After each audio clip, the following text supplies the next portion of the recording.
মশাই, পুরী এমন একটা জায়গা যেখানে ঘুরতে এসে আপনি কোনোভাবেই বসে থাকতে পারবেন না। পুরী ঘুরতে এসে সমুদ্র স্নান করবেন, জগন্নাথ দেবের দর্শন করবেন, পুজো দেবেন, প্রসাদ খাবেন, আর তার সাথে আপনাকে ঘুরে বেড়াতে হবে পুরীর আশেপাশের জায়গাগুলোতে। এই রকমই কয়েকটা গুরুত্বপূর্ণ জায়গা নিয়ে তৈরি হচ্ছে আমার আজকের এই ভিডিও। অনেকেই পুরী ঘুরতে এসে শুধু পুরী ঘুরে চলে যান, সেটা সময়ের অভাবে হোক বা অন্য কোনো কারণে হোক। তাদের জন্য আমি আজ পুরীর থেকে স্বল্প দূরত্বের ব্যবধানে কিছু গুরুত্বপূর্ণ জায়গা ঘুরে দেখাবো। ধবলগিরি শান্তিস্তূপ, সিদ্ধেশ্বর মুক্তেশ্বর মন্দির, লিঙ্গরাজ মন্দির, উদয়গিরি এবং খণ্ডগিরি। ভিডিওটা স্কিপ না করে শেষ পর্যন্ত দেখতে থাকুন এবং পরবর্তীকালে পুরী ঘুরতে এসে একটি সঠিক ট্যুর প্ল্যান করে এই জায়গাগুলো ঘুরে যান। পুরী বা ভুবনেশ্বর থেকে ধৌলিগিরি শান্তিস্তূপ দেখতে এলে ওটিডিসি ট্যুর প্যাকেজ বা বাস পার্টি যার সাথেই আসুন না কেন এই জায়গাটাতে নামিয়ে দেবে। এখান থেকে ছোট গাড়িতে করে ওপরে উঠতে হবে। তবে ওটিডিসি ট্যুর প্যাকেজে এলে এই ছোট গাড়ির ভাড়া কিন্তু ওই প্যাকেজের সাথেই অ্যাড থাকে, অন্যথায় আপনাকে এক্সট্রা পেমেন্ট করে ওপরে উঠতে হবে। যদি পুরী থেকে ওটিডিসি ট্যুর প্যাকেজে আসেন তাহলে নন্দনকানন, ধবলগিরি শান্তিস্তূপ, লিঙ্গরাজ মন্দির, উদয়গিরি এবং খণ্ডগিরি এই জায়গাগুলো ঘোরাবে আপনাকে।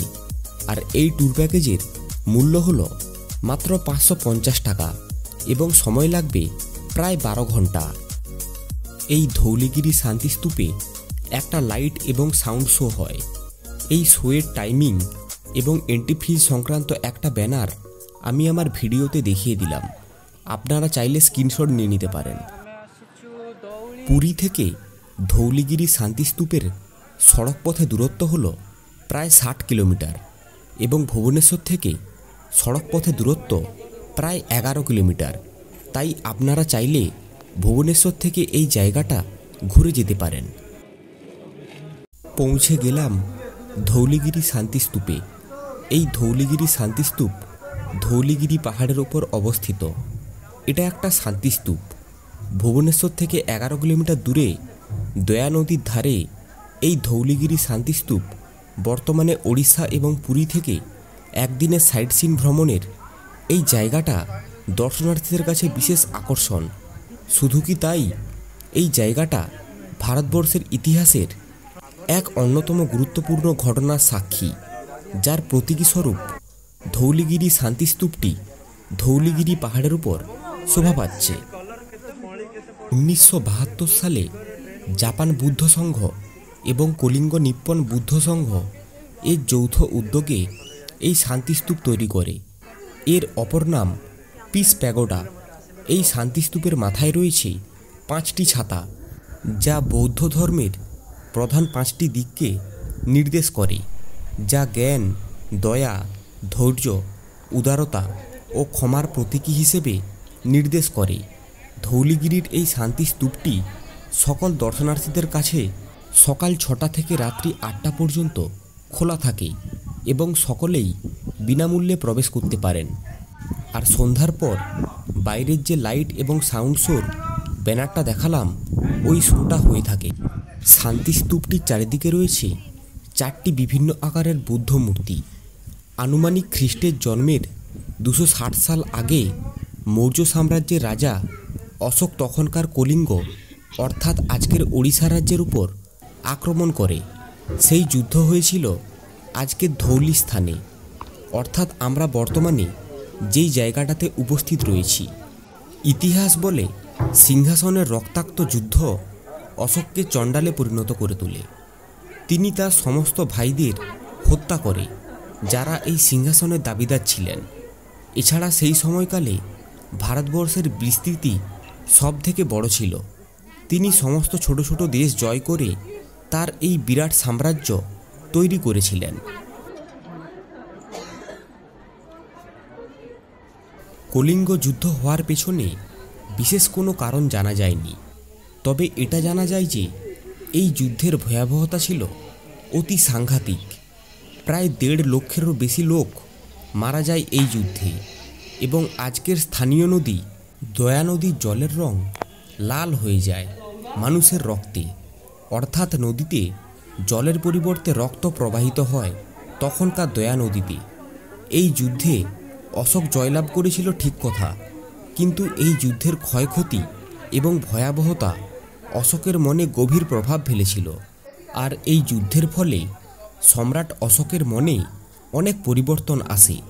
তিনি যুদ্ধের আগে ছিলেন চণ্ডা অশোক, কিন্তু যুদ্ধের পরে তিনি পরিণত হন ধর্মা অশোকে, যার ফলে অশোক যুদ্ধ ত্যাগ করে বৌদ্ধ ধর্মের প্রতি আকৃষ্ট হন এবং বাকি জীবন বৌদ্ধ ধর্মের প্রচার ও শান্তি স্থাপনের চেষ্টা করেন।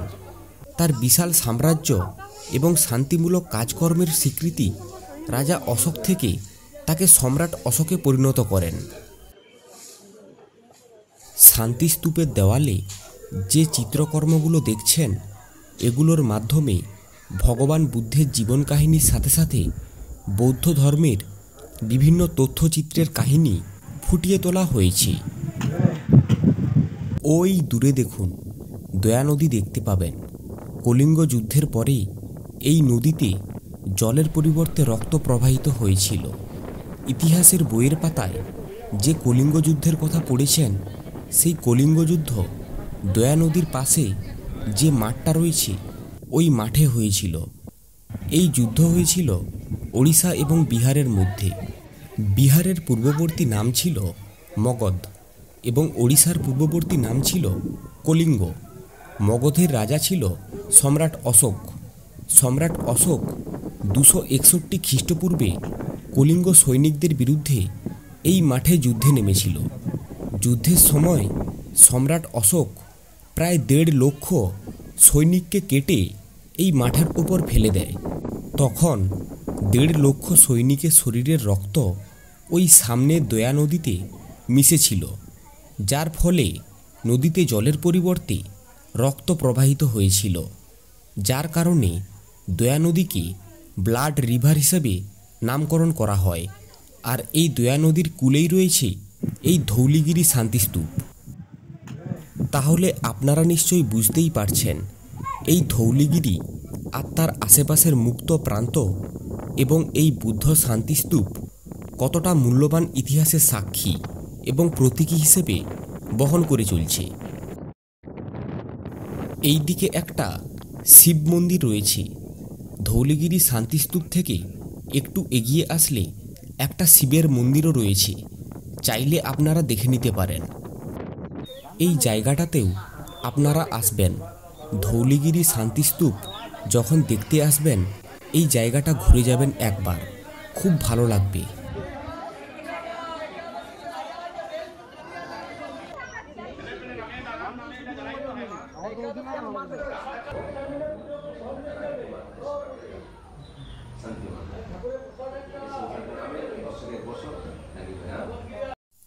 এখানে পুজোর ডালি রয়েছে আর এদিকে প্রসাদ রয়েছে। আপনারা কিন্তু এই সমস্ত জিনিস কিনে পুজোও দিতে পারেন।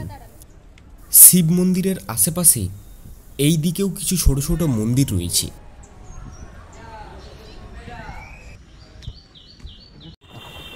এটাই সেই দয়া নদী। কলিঙ্গ যুদ্ধের পর এই নদীতেই রক্তগঙ্গা প্রবাহিত হয়েছিল।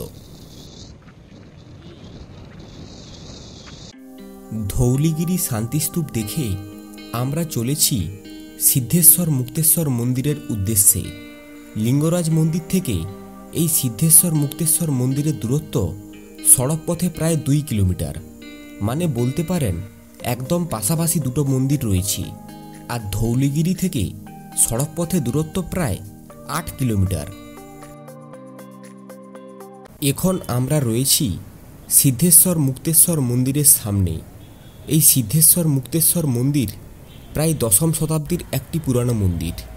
এই মন্দির নির্মাণ করা হয়েছিল প্রায় 950 থেকে 975 খ্রিস্টাব্দে। ইতিহাসবিদরা বলেন যে ভুবনেশ্বরের 10ম শতকে যে সমস্ত হিন্দু, বৌদ্ধ এবং জৈন মন্দির রয়েছে, সেই সমস্ত মন্দিরের সমন্বয়ে নির্মিত এই মন্দিরটি স্থাপত্যের একীকরণ হিসেবে প্রকাশ করে। মুক্তেশ্বর শব্দটির অর্থ হল স্বাধীনতার প্রভু, মানে জন্ম ও মৃত্যুর চক্রকে নির্দেশ করে। মুক্তেশ্বর মন্দিরটি হিন্দু দেবতা ভগবান শিবের উদ্দেশ্যে বানানো। এই মন্দিরটিকে বিশ্বের 18টি সবচেয়ে গুরুত্বপূর্ণ শিব মন্দিরগুলোর মধ্যে একটি বলে মনে করা হয়। সিদ্ধেশ্বর মুক্তেশ্বর মন্দির দেখে আমি চলে এসেছিলাম কেদারগৌরী মন্দিরে। বিশ্বাস করা হয় এই কেদারগৌরী মন্দির নির্মাণ করেছিলেন রাজা লালেন্দু কেশরী। তাদের সম্প্রদায়ের ইচ্ছার বিরুদ্ধে পালিয়ে যাওয়া দুর্ভাগ্য প্রেমিক কেদার এবং গৌরীকে স্মরণ করার জন্য তৈরি করেছিলেন এই মন্দির। মন্দিরটি সিদ্ধেশ্বর এবং মুক্তেশ্বর মন্দিরের ঠিক পাশেই রয়েছে। এই কেদারগৌরী মন্দির 8টি অষ্টমভু মন্দিরের একটি। এখানকার প্রধান দেবতা হল ভগবান শিব, স্থানীয়ভাবে কেদারেশ্বর নামেও পরিচিত। কেদারগৌরী মন্দির দেখে আমরা রওনা দিয়েছিলাম লিঙ্গরাজ মন্দিরের উদ্দেশ্যে। এই লিঙ্গরাজ মন্দির সপ্তাহে প্রতিদিন সকাল 6টা থেকে সন্ধ্যা 7টা পর্যন্ত খোলা থাকে এবং বিনামূল্যে এখানে প্রবেশ করতে পারেন। ভুবনেশ্বর শহর দুটো ভাগে বিভক্ত। একটা হলো নতুন ভুবনেশ্বর, যাকে আমরা চিনি ওড়িশার রাজধানী হিসেবে। আরেকটা হলো পুরানো ভুবনেশ্বর। পুরানো ভুবনেশ্বরে রয়েছে প্রায় 700রও বেশি মন্দির। তাই এই পুরানো ভুবনেশ্বরকে মন্দির নগরীও বলা হয়ে থাকে।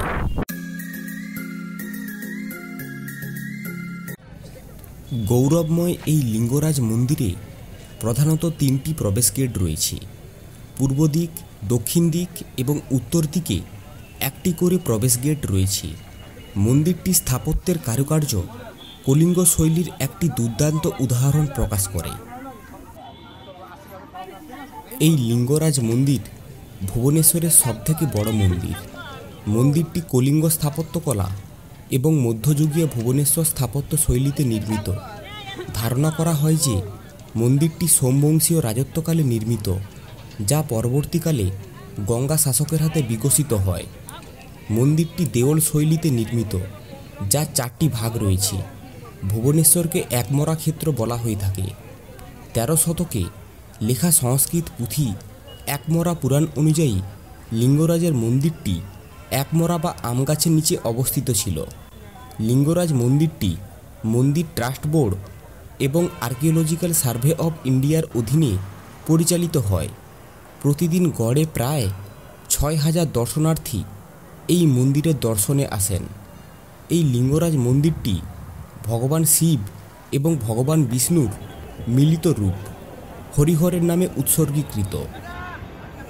লিঙ্গরাজ শব্দের অর্থ হল লিঙ্গের রাজা। হিন্দু মতে শিবের প্রতিরূপ আদিতে শিবকে কীর্তিভাস এবং পরে হরিহর হিসেবে পুজো করা হতো। তাকে ত্রিভুবনেশ্বরও বলা হয়, যার অর্থ স্বর্গ, মর্ত এবং শূন্যলোকের অধিপতি। তার সঙ্গিনীকে বলা হয় ভুবনেশ্বরী। 11 দশকের শেষ দশক থেকে মন্দিরটি টিকে রয়েছে।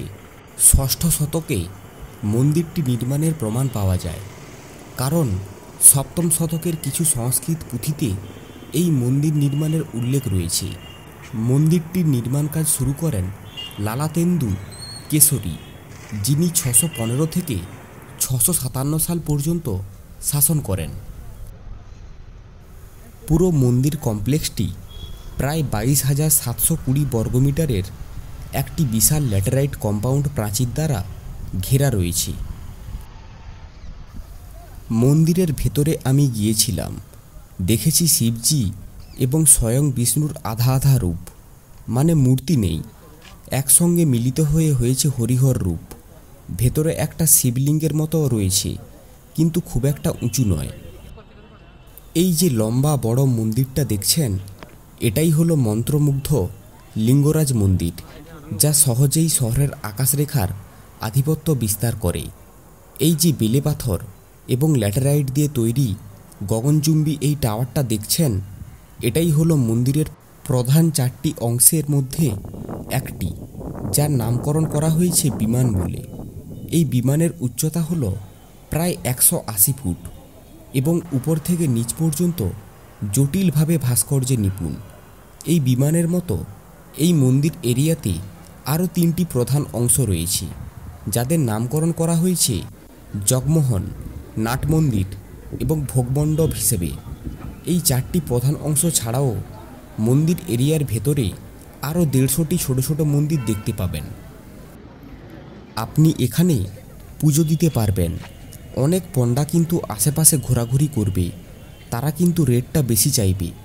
তবে আমার মতে ভারত সেবাশ্রমের যে পণ্ডা রয়েছে তাদের দিয়ে পুজো দেবেন, তাহলে খরচটা কম হবে। লিঙ্গরাজ মন্দির দেখে আমরা চলে এসেছিলাম আমাদের আজকের যাত্রার শেষ স্পট উদয়গিরি এবং খণ্ডগিরি দেখতে। আপনি যেভাবেই আসুন না কেন, গাড়ি কিন্তু আপনাকে 1 কিলোমিটার আগে নামিয়ে দেবে। বাকি রাস্তাটা আপনি পায়ে হেঁটে আসতে পারেন বা আমার মতো অটোতে করে আসতে পারেন।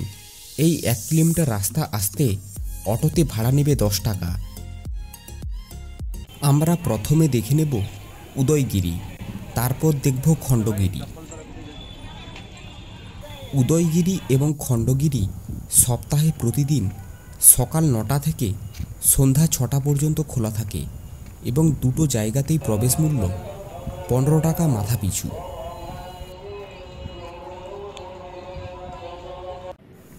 এই হচ্ছে দেখুন গুহা, অদ্ভুত এক অন্ধকারময় পরিবেশ। রাস্তার একদিকে রয়েছে উদয়গিরি এবং অপর দিকে রয়েছে খণ্ডগিরি। উদয়গিরিতে যে গুহাগুলি রয়েছে তার বেশিরভাগই অক্ষত এবং ভালো অবস্থায় রয়েছে এবং সরকার দ্বারা বিশেষভাবে সংরক্ষণ করা হয়ে থাকে। সামনে আমরা উপরের দিকে উঠছি। উদয়গিরিতে মোট 18টি গুহা রয়েছে। এখানকার গুহাগুলি বিভিন্ন নামে নামকরণ করা হয়েছে এবং বিভিন্ন শিলালিপিও রয়েছে এগুলোতে। আমরা সেগুলোই দেখে নেব। উদয়গিরি এবং খণ্ডগিরিতে যে সমস্ত গুহাগুলি রয়েছে তার কিছুটা অংশ প্রাকৃতিকভাবে সৃষ্টি আর কিছুটা অংশ কৃত্রিমভাবে তৈরি।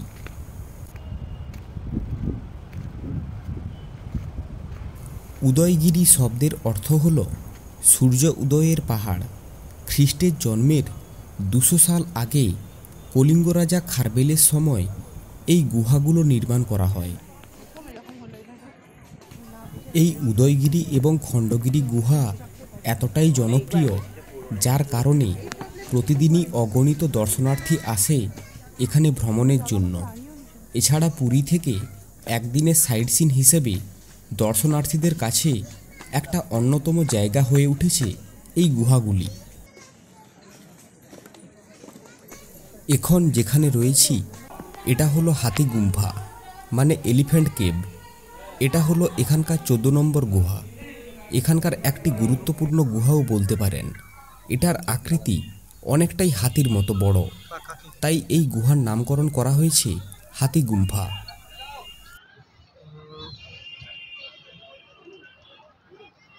এটা হলো উদয়গিরির 13তম গুহা, যার নামকরণ করা হয়েছে সর্পগুম্ফা। এই গুহাটা দেখতে অনেকটা সাপের মুখের মতো, তাই এই গুহার নামকরণ করা হয়েছে সর্পগুম্ফা। মূলত জৈন সন্ন্যাসীদের নিরিবিলিতে সাধনা করার জন্য এই গুহাগুলি নির্মাণ করা হয়। এই গুহাগুলিতে সুন্দরভাবে জল নিকাশির ব্যবস্থাও রয়েছে। যতই বৃষ্টি হোক না কেন গুহাগুলিতে জল দাঁড়ায় না। এই গুহাগুলির প্রত্যেকটির একটি করে নির্দিষ্ট নাম রয়েছে, যেমন হাতি গুহা, রানী গুহা, পাতালপুরী গুহা ইত্যাদি। ওড়িশার বিভিন্ন মন্দির নির্মাণের সময় এই উদয়গিরি থেকে সব পাথর কেটে নিয়ে যাওয়া হয়েছিল। পাথর কাটতে কাটতে উদয়গিরির মাঝখান দিয়ে একটি রাস্তা তৈরি হয়েছিল। এই রাস্তাটি উদয়গিরি এবং খণ্ডগিরিকে দুটো ভাগে বিভক্ত করে, যার একটি প্রান্তে উদয়গিরি, যেখানে আমরা রয়েছি, আর অপর প্রান্তে খণ্ডগিরির অবস্থান রয়েছে।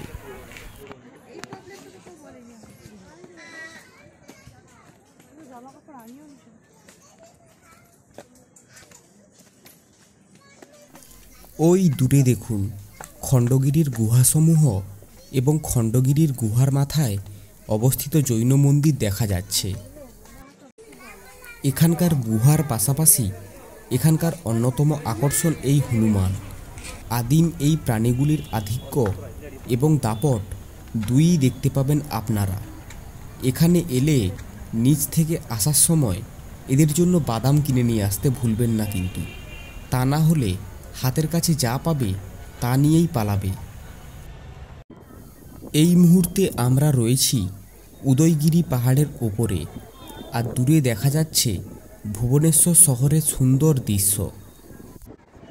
আমরা এখন রয়েছি খণ্ডগিরিতে।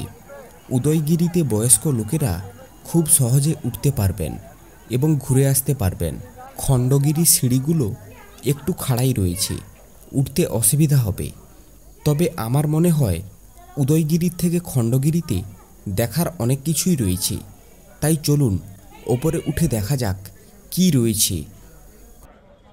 খণ্ডগিরিতে এই রকম প্রচুর ছোট ছোট গুহা রয়েছে দেখুন। তবে একটা সময় খণ্ডগিরিতে প্রচুর গুহা ছিল। এখন মনে হয় খণ্ডগিরিতে 15টা গুহা রয়েছে আর উদয়গিরিতে 18টা গুহা রয়েছে। এই রকম সিঁড়ি রয়েছে, পাথর দিয়ে তৈরি। এই সিঁড়ি ভেঙে ওপরে উঠতে হবে আমাদের। এই দুটো পাহাড় আগে একসাথে ছিল, নাম দেওয়া হয়েছিল সানরাইজ পাহাড়। এখানে একটা জৈন মন্দির রয়েছে, দেখে নেবেন। আজকের ভিডিওতে যে সমস্ত জায়গা দেখালাম বা জায়গা সম্বন্ধে বললাম, এগুলো সব ভুবনেশ্বর স্টেশন থেকে 30 কিলোমিটারের মধ্যে রয়েছে। আপনারা যারা ট্রেনে আসছেন তারা কিন্তু ভুবনেশ্বরে একদিন থেকে এই সাইট সিনগুলো ঘুরে পুরী যেতে পারেন। আর তা না হলে পুরী থেকে ওটিটিসির প্যাকেজ ট্যুর বুক করে বা প্রাইভেট কার বুক করে এই জায়গাগুলো ঘুরে যেতেই পারেন। আমাদের আরও সিঁড়ি ভেঙে ওপরে উঠতে হবে। এর ওপরে একটা ভিউ পয়েন্ট রয়েছে, সেখান থেকে ভুবনেশ্বর শহর এবং ভুবনেশ্বর বিমানবন্দর দেখা যায়। যারা আমার সাথে সোশ্যাল মিডিয়াতে অ্যাড হতে চান তাদের জন্য আমি আমার ডেসক্রিপশন বক্সে ফেসবুক এবং ইনস্টাগ্রামের লিংক দিয়ে রাখলাম। চাইলে তারা প্রয়োজনে কোনো কিছু জানার থাকলে আমার সাথে কথাও বলতে পারেন। আজ তবে ভিডিওটা এখানেই শেষ করি। ভিডিওটা যদি ভালো লেগে থাকে তাহলে লাইক কমেন্ট শেয়ার করতে ভুলবেন না কিন্তু। আর চ্যানেলে নতুন হলে এই রকম সব ভিডিও পেতে চ্যানেলটা সাবস্ক্রাইব করতে ভুলবেন না কিন্তু। ভালো থাকবেন, সুস্থ থাকবেন। আবারও হাজির হব নতুন ভিডিও, নতুন জার্নির সাথে।